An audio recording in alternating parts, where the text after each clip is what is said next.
I have the honor today of talking with my mother and father. The subject is homeschooling, and we're going to answer 5 common questions we've gotten over the years. Since we have such a large family, there were 10 boys and then 1 girl, 3 more boys. We've gotten asked about this a lot just in everyday life, whether it's at Walmart, or many years ago the TLC channel did something on the family, and homeschooling was always way up there. So we thought it was about time we did one on that subject. I'm the oldest in our family, so I guess I was kind of the guinea pig for homeschooling, and I actually have some unanswered questions myself about what led up to them having the confidence and how to even jump into this in the 1980s when no one was homeschooling. Before we start, make sure you hit the subscribe button if you want to keep seeing our content, and it'll help us keep in touch with you. So I'm going to start with the first question of the 5 that we've gotten over the years. And one that I hear a lot is the socialization aspect. So do you remember what your thoughts were when I was, 4 or 5, and you were deciding what to do for me for school? I wasn't too worried about that because you guys have a lot of first cousins, and we were spending so much time with them. And of course, at that point, you had 3 younger brothers, so you had some socializing. And we had a neighborhood of kids around, and also you were little. Really, my concern at that point was, Daddy and I were trying to decide whether you'd go to kindergarten or if you were almost at the age where you could go to kindergarten. We could have a practice kindergarten, then go to kindergarten next year at the place. If you did really well, start in first grade at the other place. And mostly the first year was just to see how smart or dumb you were, see if you could handle going into first grade, or how mature you were. And you did so well. And what was kind of cute is John and Mark were stair steps below you, but they kind of saw the attention you were getting from me to say, no, honey, that's how we do it. Now let's try this, and see, this what an A is, it's a B, and they're all listening.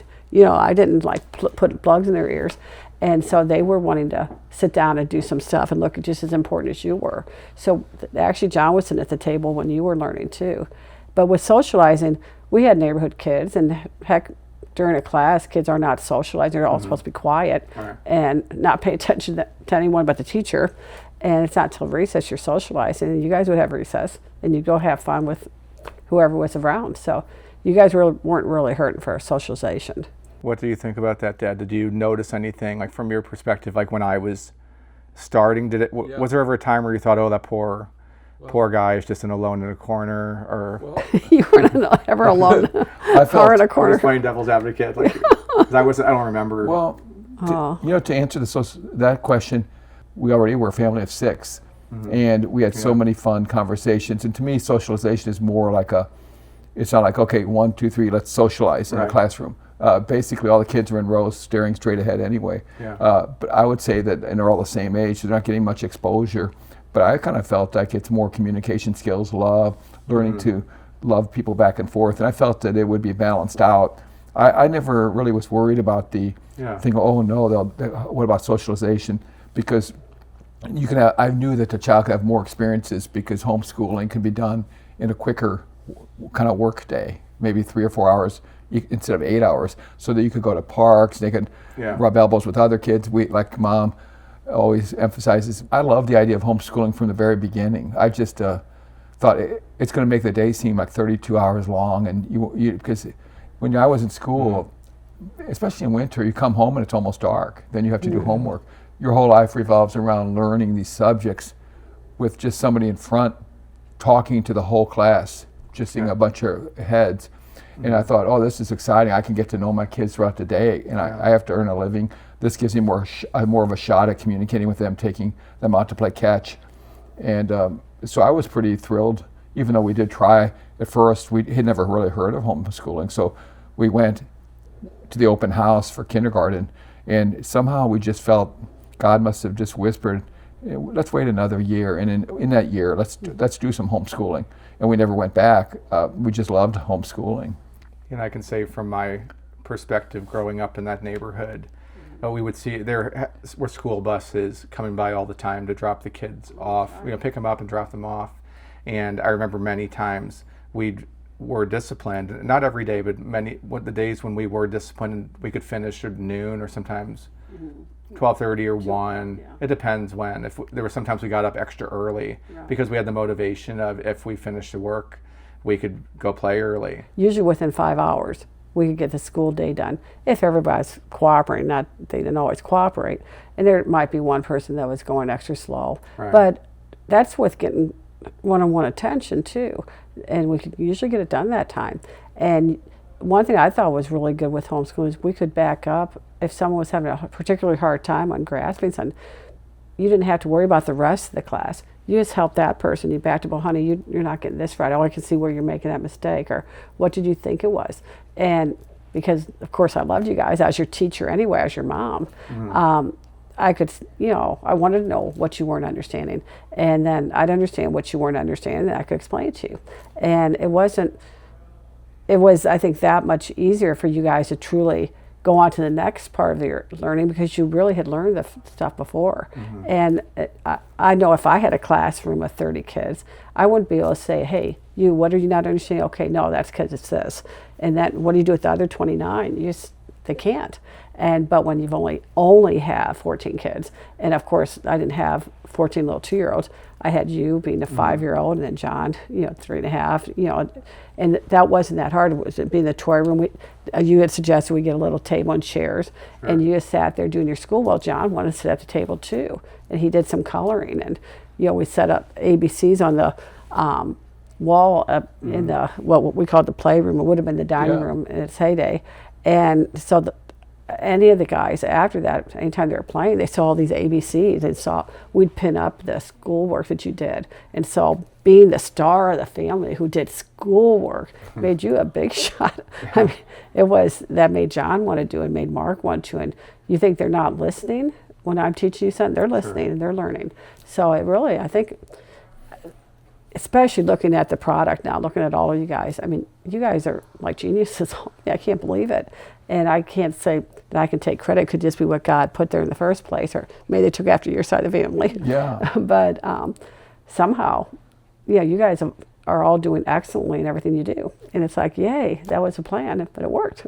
Yeah, I think all the love coming from actual loving parents, and I know there are wonderful teachers out there in wonderful schools. Maybe you're a teacher, maybe you came from a wonderful school. So let us know your comments about homeschooling or questions. But in our case, it really did.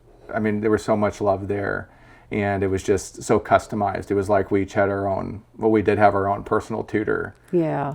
So it was a big benefit to us. Yeah, it is. And then even when you're done with school, later on, things that we're doing outside or going for a walk, it might reference something that you just did in school and say, well, honey, see how that is? We were learning how to spell, and look, that says church. How do you know how that's pronounced? And that's CH as a ch sound, the UR, the sound. And, we'd kind of see it. Hey, you just read it. You read a word out here that other big people can read, and you just did it. And we could kind of, anytime we were walking, it would reference back to the school we're doing. Yeah, very true. That's good. Well, the second question is, what did you think about the quality of the education? Well, we decided to use a certain curriculum, and it was Abeka, and I loved it when I saw it. Our budget was so tight, I couldn't get all the teachers' guide and all the fancier stuff you could get with it. We got simply the workbooks and the teacher's editions, and on kindergarten, you don't need the teacher's edition. But it was like I could handle every step of it. It's like, okay, I figured I'm probably smart enough to teach kindergarten, first grade, I might be able to handle it. It wasn't that hard, when you've graduated in the higher grades. It's not that hard to teach kindergarten. It just takes more patience. Now, for me, it was wonderful teaching you guys to read phonetically. I didn't learn to read phonetically, and it was actually filled in some holes on my education. Just how there's certain rules I didn't know about, and they didn't bother to teach us that. Sure. And so that actually helped me too. But I thought it was a great curriculum, and the big thing is because we stuck with the same curriculum and it was so well made, it kept having you guys practice the same concepts. And with all of us, any new concept, even the computer, you need to do it a few times before it sticks. And same with little kids for learning anything. Bauer and Branch drove all the way from Pennsylvania to plant 11 beautiful mature trees on the Arndt family homestead. Bauer and Branch travels all around the U.S. They have hundreds of types of trees depending on where you live, and they're very much like us. Their patriarch is close to Dad's age. He reminds me a lot of Dad. They planted 2 northern red oaks, 5 autumn blaze maple trees, and 4 okami cherry blossom trees. As of this filming, we had just visited Washington, D.C. recently, and they just had their cherry blossom festival. And now it's kind of surreal to think that we're going to have our own little mini version of that here. We were very surprised when we heard that the CEO and owner would actually be here himself. We were just soaking up all the advice we could get from him. So click on the link below to see the hundreds of varieties and to find out more about Bower and Branch. Their trees transform a property overnight. So don't waste another day. Click on the link below, check out the link in the description, or leave us a comment if you have questions about what it was like on planting day at the Arndt family house. And Dad, what about from, Mom was there like literally doing, Right. alphabet with us and everything, but with you being a wordsmith and always good with English, was that encouraging to you? Did you see encouraging signs early on? Well, you did a great job. I mean, that's one thing I knew right away. She was such a good student and just cared about life. Whatever she did, she would finish it, do it well, and finish it, care, even the smallest things. And that's a good trait. But and then knowing that, I felt like, oh, now I'm going to make the rest of the day educational, because they always say values aren't taught, they're caught. Okay, we're on to number 3, and I guess I'd say this would be the topic of the sports or clubs or things like that people would know, associate with, I guess you say, regular school, public school, or private school. Well, I think homeschooling dovetailed really nicely with us having a large family, because these days classroom sizes were coming down over the decades. In my day, there were some people who were having huge families and big classroom sizes, so it wasn't that much different, our house. And we just loved sports, and I loved baseball, and you were the first one for me to get to pitch in the backyard, and we had to picket fence, and it was a great thing if you could hit it over at age 5. Yeah. But I just found that you do one thing I want to tell anybody considering homeschooling: don't be afraid of the choice, because you can admit that by homeschooling they won't have this, they won't have the school assemblies, they won't have this kind of a team. Now you can play in city leagues or village leagues, or you can play in, but you do make choices. By marrying me, she did not get a life of, didn't become, a single woman. By marrying a guy with formerly black hair, she didn't get a blonde or a redheaded husband. I'll get a blonde now. Yeah, but we all get, it's a relief. It kind of made me realize, oh, Jesus couldn't be in 2 places at one time. What's my lane? And that's good. We're going to do 100%. And so we decided to make our home the most fun, balanced school, educational, filled with excitement, sports, constant, like if we watch the media, if we watch the political debates, even when you guys were young, I would talk about why I liked one candidate. This guy's pro-abortion. He seems real nice, but he has to say he's pro-everything. He's pro-family, he's pro-women, and he's pro-choice. And I said, now don't let that slip by, because that means what? He's pro-abortion. Well, and you were good about taking the guys to the parks. Yeah. We'd go to about every school park there was, and public park, and you guys ran around bases, and you were doing all sorts of things, playing ball with them, and exercising. And you were so good about coming along, because we didn't have a huge yard, so we just went out and had our own sports team, and I would pitch to all of them, and you would make it so much fun. I'd play with the little ones. I'd say like early on, if anything, that was the time I was more worried about it, thinking, oh, what if I don't get to play in high school? Oh, that seems like such a big deal. Now looking back, and especially with today's world, I think it's changed so much, because things are so customizable. Homeschooling is so accessible. That's what actually started our softball team. Our family softball team, made up of Dad and you and all of us. So that would never have happened if not for the closeness and just us all playing ball together growing up and everything. Right. Otherwise, we would have all just been going our different directions the whole time. Ryan Daddy was coaching, of course, first your team and yours and John team together, and then your 2 team and Mark and Luke's together. Eventually, you guys all went to one team, and at some point, it's just like, hey, we've got a team. Why don't we just teach my own sons? That was in like the city baseball league, and I was a manager, but you couldn't sustain that with 13 sons.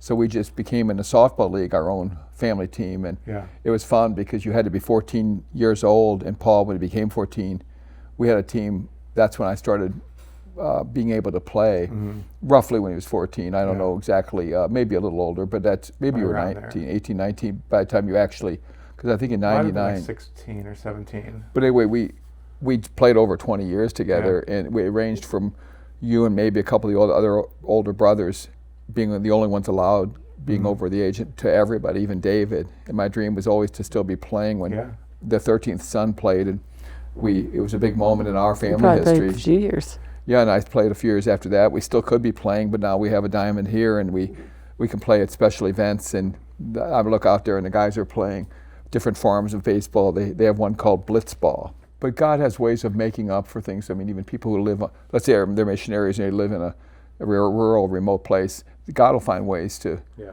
Because to me, socializing is more about the heart and more about is loving people. It's not so much like being in this building where there are a whole bunch of other kids your age. Okay, we're to number 4. We have one more after this, and then after that we're going to just kind of free flow of if we have any other pros or cons or anything that we want to talk about before going. And if you want to leave any comments, now would be a good time. If you wanted to say hi, if you want to subscribe to the channel, it's a good time for that too. And we'll go to number 4. Mom, I'll start with you on this one. How do you the day-to-day thing with schooling, how did you manage it? Just juggling, having babies, taking care of babies, for maybe a mother watching now, or maybe a grandmother who has not experienced this. Was it a big learning curve, or did you feel pretty natural jumping into it? Well, of course, just starting off, it's just you learning. And then John would kind of want to watch, and Mark and Luke were just being cute little babies, But so I learned on the job. I didn't know what I learned later right off. But it wasn't that hard. It wasn't that hard just to it's a natural extension of what you do as a mother anyway. You love your child, you're helping teach them to to walk, to talk, to share, all that. And so teaching you to do your ABCs and what the ABCs were and explain it is actually kind of a fun time of focused attention you got. Little kids want attention, and that is attention. And so it made the other guys want to do school too, which actually gave a kind of a discipline to our day. Because before it was just little kids being chaotic and you're trying to keep up and all, but it's like, okay, now we got to get up, make the beds, everybody get dressed, let's eat breakfast, Mom, wash your fingers and mouth, do dishes, go to the bathroom, get the babies happy and fed, diapered, and then we start school. And it just was the routine that we did every day. And kids thrive in routine, and so they kind of knew what the next thing was that was coming. And then I got to where I realized, well, John needed to have something to do too, so I gave him a book that looked real important, a coloring book, and how he has to get this page out. It's going to be really hard, and help him kind of get focused on that, and have a toy going for Mark and some games and the baby nearby to nurse, But a load of laundry going, just everything that's best as you could juggle it. But teaching the school wasn't that hard. It was just paying more attention to you. And little kids want attention. And the idea of me sitting down with you and helping you understand something was a good thing. And then it would give you time to practice. And it wasn't constant teaching you and training you on something. It was getting you started on something, and you would practice, and I'd do something else. I'd come back and look, oh, hey, that was good. We're practicing how to make a circle. Okay, now let's make a circle that isn't so skinny. That one's too skinny. Let's make a chubby one. Well, that one's too chubby, and kind of make it fun. And now it's going to be hard. You have to make it stay within these 2 lines. Not go above this line, not below that one. And make it kind of exciting for the child. Yeah. You did make it exciting. Well, and it makes it so that the child wants to keep learning. And to me, I think that's our big job as homeschoolers, is to keep that level of learning going, because kids are curious. Every 3 and 4 year old can drive a parent crazy with all their questions. I ask the oddest questions like, why is the sky? It's like, why is the sky what? And why do clouds what? What they're trying to ask is, why is there a cloud? How is there a cloud? They don't even know what they're asking. But then they will ask them just really odd questions that kind of stumps you. It's like, gosh, I don't know why, I thought there was was there a famous Peter question, like, he said, like, what time is cloud, or something like that, or something like that. It's like one of those deep things we won't know until heaven, I guess. Well, maybe what he time was is cloud? talking about a sundial. I don't know what he's getting at, but yeah. Dad, what about you with running the home business and trying to provide for a gigantic family? Like, I know it was a benefit having the kids around, but also I'm sure there were times when they were really loud and you were trying to answer a business call, or we have video of maybe the guys raiding your fridge and taking sodas when you're trying to work or things like that. What was it like? How did you manage the day-to-day? I just had this idealized, and I never lost it. People, I just always, God must have put that in me because you all needed it. But like, I never got tired of the kids. I never got tired of the, okay, we've had one. Now here's one. He looks about the same. We're just in the same shot over and over. This is like a rerun. I even heard one father of a big family. It was a good Christian family. They ended up with 8, saying, "Oh, I let just her take care of them when they're little, and then later I catch up when they're older." It was, just sort of like I thought, "Oh no, that's the most valuable time when a father gets to mold them, and they're looking up in Daddy's eyes." Yeah. And when we take drives to the park or to play ball to get an ice cream cone, everything I say is official. Yeah. If I say.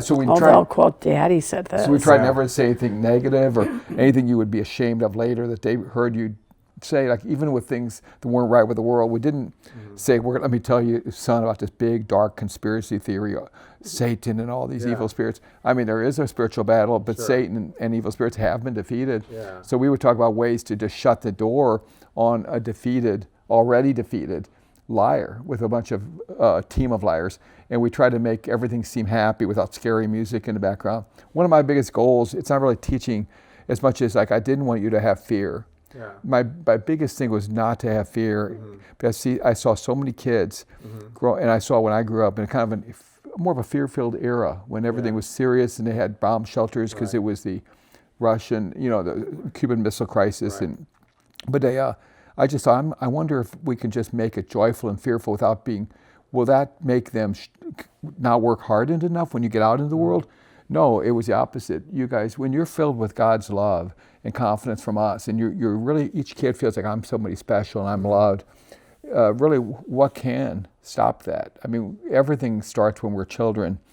Probably most of our viewers have had some sort of deficit, if you're like any of us, that you didn't get. So a lot of your present problems come from a lack of something or something bad that did happen.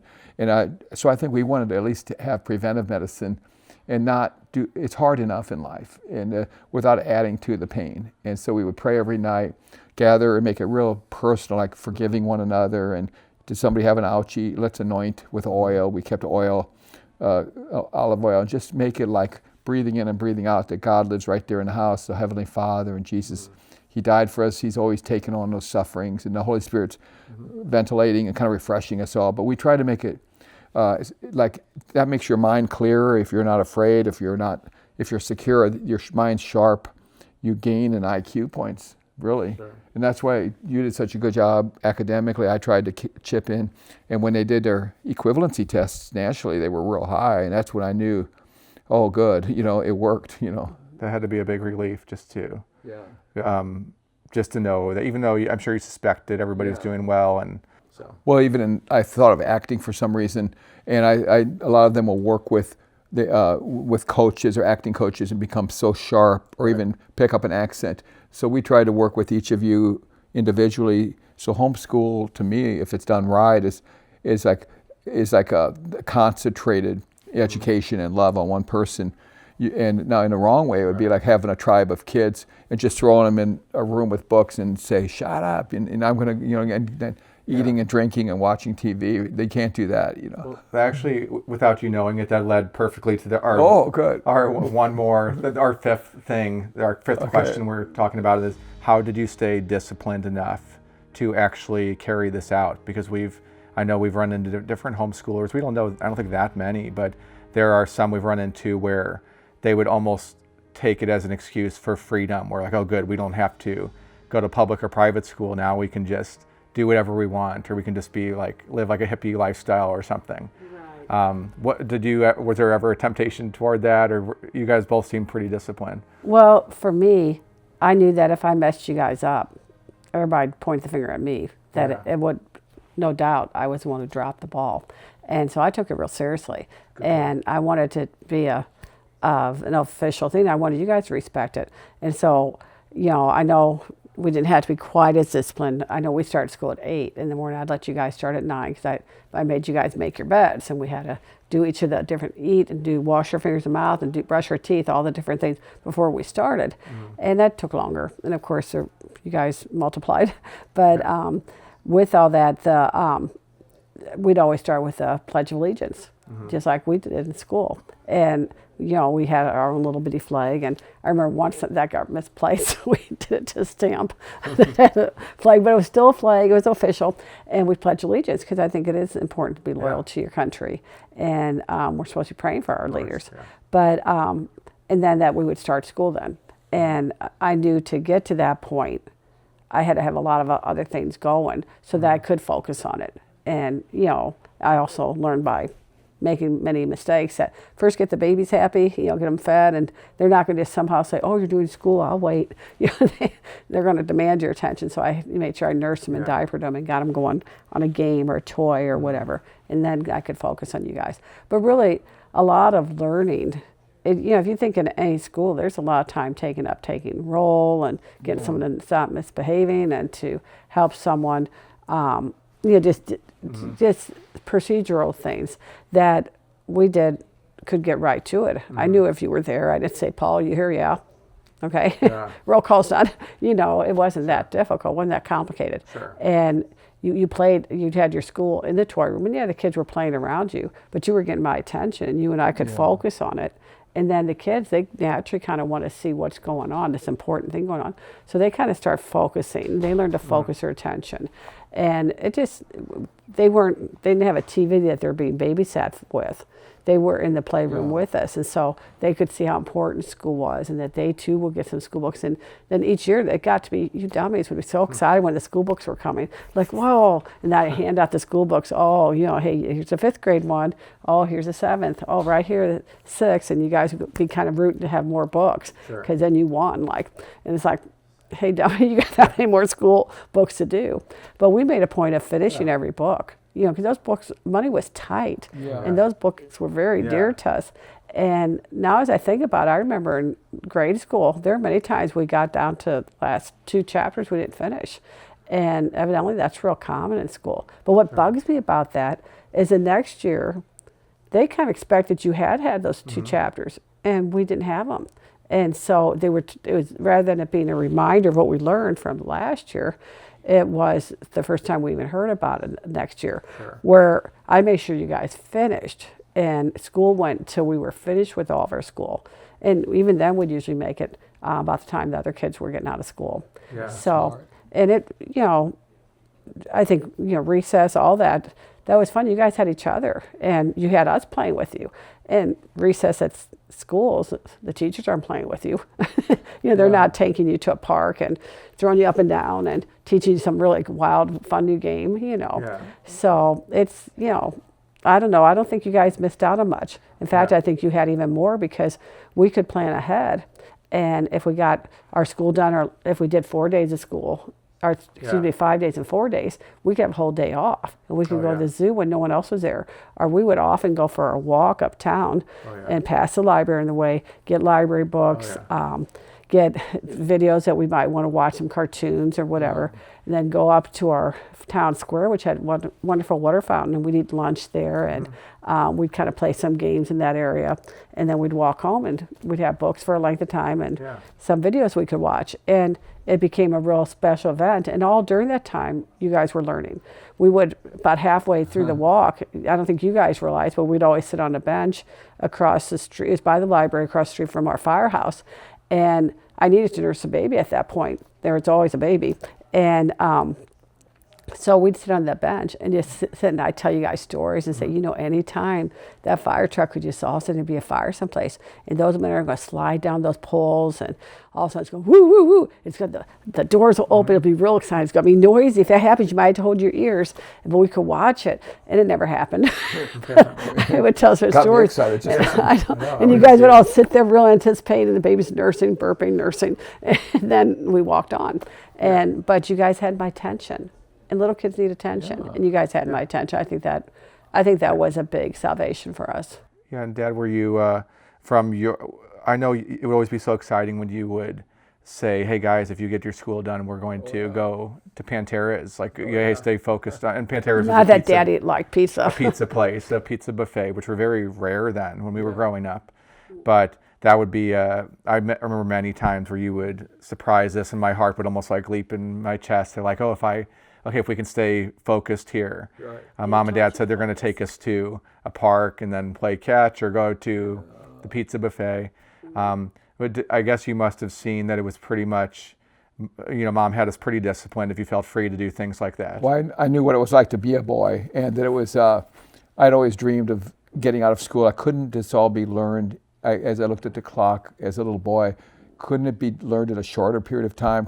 If you boil it down, I could have learned this in 2 hours or 1.5. And plus there are other different kinds of intelligence, like getting outside, just using your muscles, watching birds. So I wanted to get your school day finished as early as possible. And so one of the motivators was, and plus I wanted to have a flexible job, which God helped me find. So I would take you to the park and to this place that offered from 11 to 2 each weekday, all the pizza you could eat and desserts for like $2.19 or something. And it was free under a certain age. So we completely blew their algorithm because they Put them out of business. They couldn't have made money on us. Oh yeah, it was those. I don't know if you two can realize how special those memories are to us. They're just like so vivid. Like sometimes I'll just think of those and just like tear up in a way. I think that's one reason we have such a close family now. Not that it's perfect by any means. Not that we're just saying, oh look, we've achieved it, everybody. We have the perfect family, but I think they're the same things that would work for anybody, whether they have 14 kids or 1 or 2 kids, and just to stay close and we have so many ways of bonding with the homeschooling. See, being our classmates and having you two as teachers every day, and then all the field trips and just all the different things over the years. But homeschooling, I always thought was just a huge, like maybe one of the top 2 or 3 reasons for our closeness. Yeah. Well, and you think about it, I don't think you guys thought the world is very crowded, because we could go to the zoo during the daytime, and it's a good point. It wasn't that crowded. We got to go up front and see things close up and actually talk to the people there. That's very true. Wow. Yeah, and Grant's Farm and all the different places we went, the Science Center. You guys would get more individual attention because it wasn't crowded with 1,000 other people, and yet it was still open. And so that was kind of nice. And it was really one of the funnest times was to go in the winter in the zoo. The zoo's open in the winter. The animals still exist, but other people, they don't take field trips in the winter there. Or all the times when you would work, I don't know if this is what you were going to say, but all the times that you would be working in St. Louis on a job for taking Dad's a court reporter and started our Armed Reporting back in 1989. But when you had jobs in St. Louis or elsewhere, and so we got to see a lot of places that most kids did, and we'd be down in downtown Clayton or St. Louis in the middle of the day and seeing all these businessmen or talking to legal secretaries and things like that. When he'd drop us off at the dinosaur park. Oh yeah. Well, yes, I figured why not stretch your day out, and so basically I thought, is there a way you and I can conspire, Heavenly Father, about you're a dad, I want to be with the kids, and we're going to have a lot of them, and it's like he's like, well, home based, and that was before the internet. Now with the internet, you could practically become a doctor online. You can't do surgery. I just felt like I just so much wanted to take advantage of each day. And then what really meant a lot to me is around 26 falls ago, we started going on family trips, and it was off season. And you could go all these beautiful places when there's fall foliage, like in Maine or upstate New York, Virginia, Smoky Mountains, wherever you're going. And all the prices were low. It wasn't hot. It was like you had places, waterfalls completely to yourself. People who would rent vacation houses would make deals with you. You would get on the phone, and we normally get $2,000 a day, and you would get a deal for like the whole week for $2,400. See, I think a lot of times people think homeschooling is I'm hiding from the world, this evil world. And some people do homeschool and more playing, kind of like ours was more with a joyful like bonfire, Well, and I was just thinking about that for the first time recently, when there's the stereotype of like we've probably all known some homeschoolers who seem like a little bit like isolated or a little bit awkward or something. But then I thought, wait a minute, but that's true of all kids. Like how many like little weird kids if we've seen it. Don't blame it Our on friends. Yeah, don't blame it on homeschooling. I mean, that's, yeah, they might have a certain type of awkwardness, but then somebody else might be like, oh, that poor kid is just, deluged with all the junk in the culture and all these other things he's being taught or being influenced by 50 other 12-year-olds. And Yeah, but you think about even the little babies all of our grandbabies are a year and a half old and younger, and they're learning now. They're learning words now. They're learning a little bit about yes and no. They mostly like yes. They don't particularly like no. But they're learning lots of things, little Anna's saying please now and thank you. It doesn't sound right. It's more thank you and please or something. But it's doing the trick. Yeah. And, that's just homeschooling is just an extension of what you're already doing. Yeah, that's right. And it just, if you are blessed with being able to stay home with your kids, they love your attention. Little kids bond so much to their mommies and daddies, and no one is as important to them as their mom and dad. You'll hear them quoting all the time, well, my mommy said this. Right. Like, mommy who is just like God, and my daddy said this, well, that's like God. Mm-hmm. Well, they look at you that way. And for you to be teaching them and for you to be training them about the world, first off, you're protecting them from a lot of weirdo ideas that people have these days that are just not true. And getting them all mixed up, as you can see a lot of kids are these days. And you just feed them truth. And truth has a nice way of fitting all the way around with geometry and with arithmetic and with history and science. It all lines up because it's truth. And so you keep your kids very clear thinking, and which makes them very creative. A lot of people would ask, how did I make you guys be so creative? It's like, I don't know that I made you guys be so creative, but when you're in a safe, truthful place and you're staying in truth and what you're doing with school and everything's in truth, well, then you've got a lot of creativity freed up. But when you don't know what the rules are that you live by, you don't know where, at what point you're going to fall off the edge of the earth. There's no. There's fear, and you can't be creative because you're protective. And I think the best thing is to keep the kids feeling safe and keep them truth. One thing I like it so much. Everyone has so much horse sense, clear-headed, very intelligent. But there are different kinds of ways to show the intelligence. Some more physical in sports, some with mechanical, some with technological, some with writing, some with film. And I just find that in homeschooling you can bring out all these different things, but in a real school, a lot of times the kids who weren't academic wizards or didn't get much attention, or if you weren't a sports jock, you were kind of in this vague middle, and you can underestimate. But now, having graduated from high school, 52 years ago, I look back and I see a lot of the successes were not in either category. They were not the hotshot jock, but they weren't the National Honor Society. They were just common sense guys who saw life in a straight way, were honest with people, honest with God, and they built really strong businesses. And it might be a trucking firm or something, but I have tremendous respect. Looking back 52 years, true education is deeper than just, do you know what year George Washington crossed the Delaware? And I wish I could have been your student. I wish I would have had a teacher like you. God bless all the teachers that we had. They tried so hard, but you made it so fun that I wish I could have relived my childhood and done it that way. So good job. Okay. Thanks for joining us. Make sure you subscribe to the channel and hit the notification bell and leave a comment if you like, if you have any ideas for future topics.